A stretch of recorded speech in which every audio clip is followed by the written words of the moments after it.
What's up guys, my name is Ace, and welcome back to another gun guide. This is a series where I go into great detail with all of the stats as well as some excellent attachment combinations for every gun in Call of Duty Vanguard. And in today's episode, we're going to be covering the brand new SMG.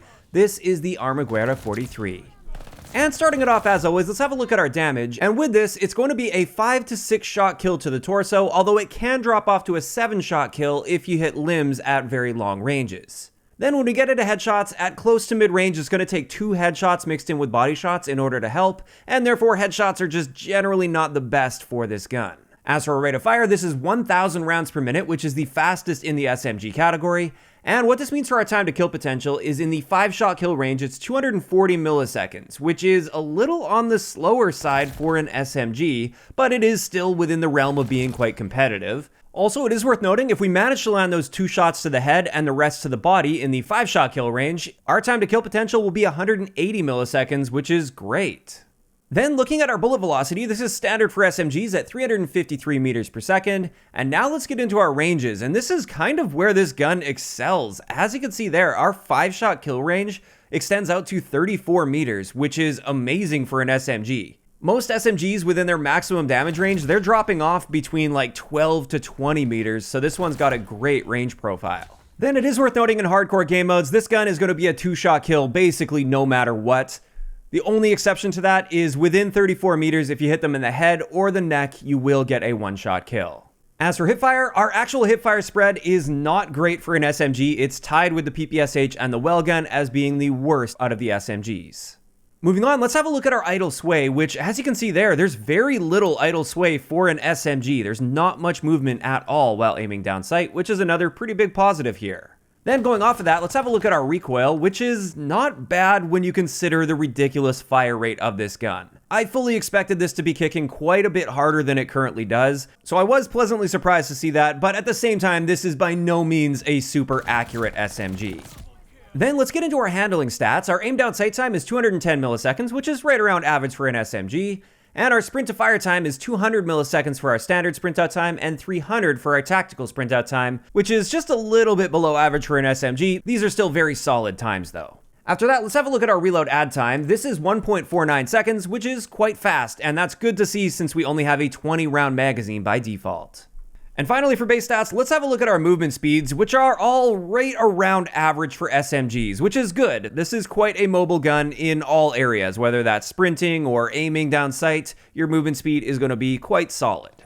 And that pretty much covers it for the base stats of this new SMG. Now let's move on to some of the unique attachments, and we're going to start it off with the barrels. And of course, I always like having a look at the barrel recoil first. And with this one, I apologize for a little bit of overlap, but that first barrel has a lot of horizontal recoil to the point where it's all the way over onto the other frame there. So the first barrel really hurts your recoil, whereas all of the rest of them seem to be helping our recoil, with the exception maybe being the third barrel with the yellow recoil plot. That one gives us slightly more vertical recoil, but it doesn't seem to sway as much side to side. Overall though, it's just that first barrel that really hurts you in the recoil department. But then let's have a look at how these barrels impact our range values. And a couple of the standouts here. The first one is the body 315mm barrel. This one doesn't have a 6-shot kill range at all. This is going to be a guaranteed 5-shot kill at any range. Additionally, when it comes to a standout barrel, the final barrel really destroys the body damage of the gun, and we no longer get a 5-shot kill potential to the body, and it can drop all the way off to an 8-shot kill, which is pretty terrible. But with a few of these, they do require a little bit more explanation, so let's dive into some more detailed stats with them.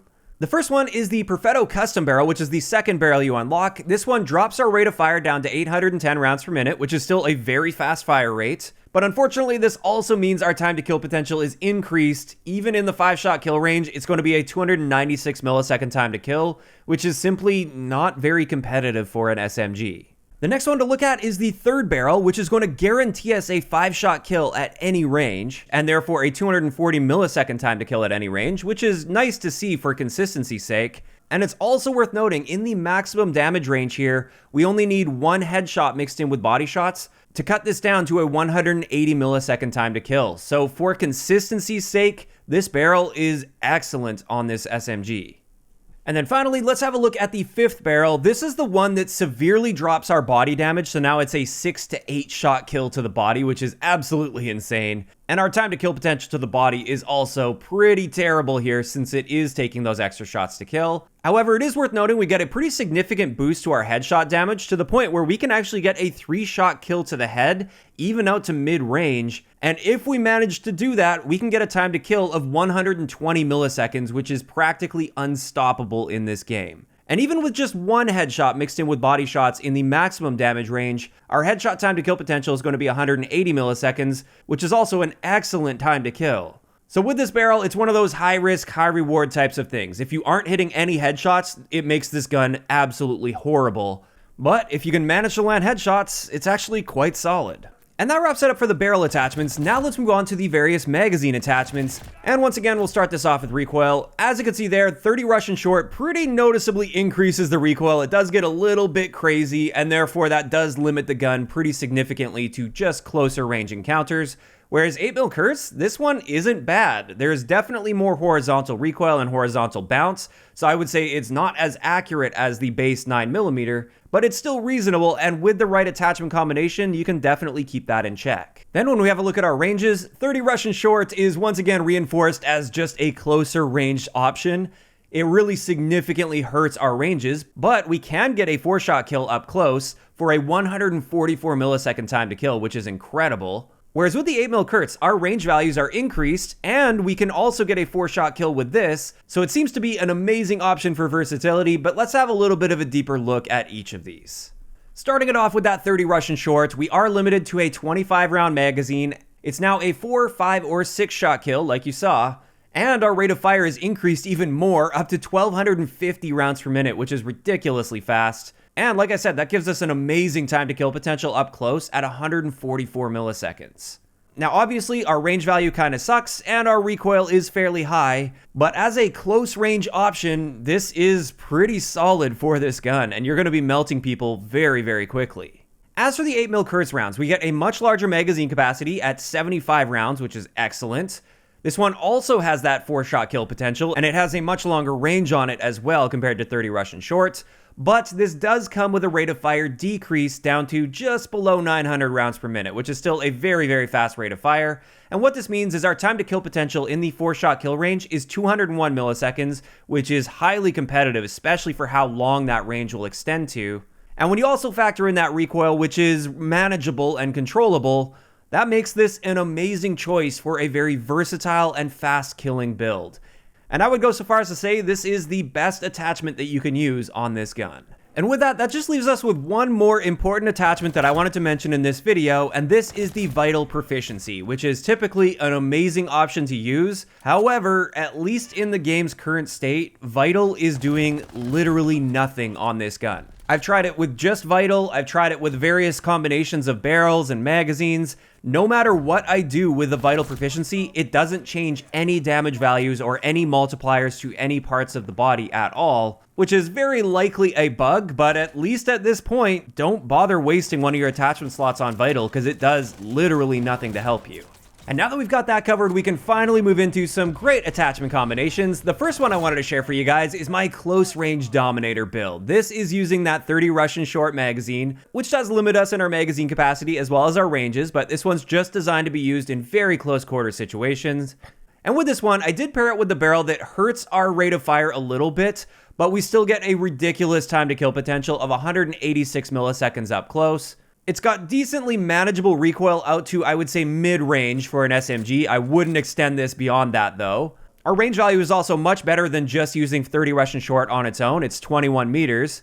And it's got really solid handling. So this is just your typical run-and-gun SMG. Get yourself up close and personal, and you'll be beating out most of the other guns in the game. As for my second build, this is my preferred build with the Armaguerra 43. This is the more versatile one that's using those 8mm Kurz 75-round mags. We've got no barrel attachment on this just because no matter which barrel I used, I felt it would hurt it too much in one particular area, so I just scrapped the barrel entirely. And with this one, our 4-shot kill range is amazing for an SMG at 38 meters, and our time to kill within 38 meters is 201 milliseconds, which is ridiculous. The recoil on this build as well is very manageable. There's definitely some side-to-side bounce there, but it's absolutely manageable. You can pick people off at mid to somewhat longer ranges even with no problem with this.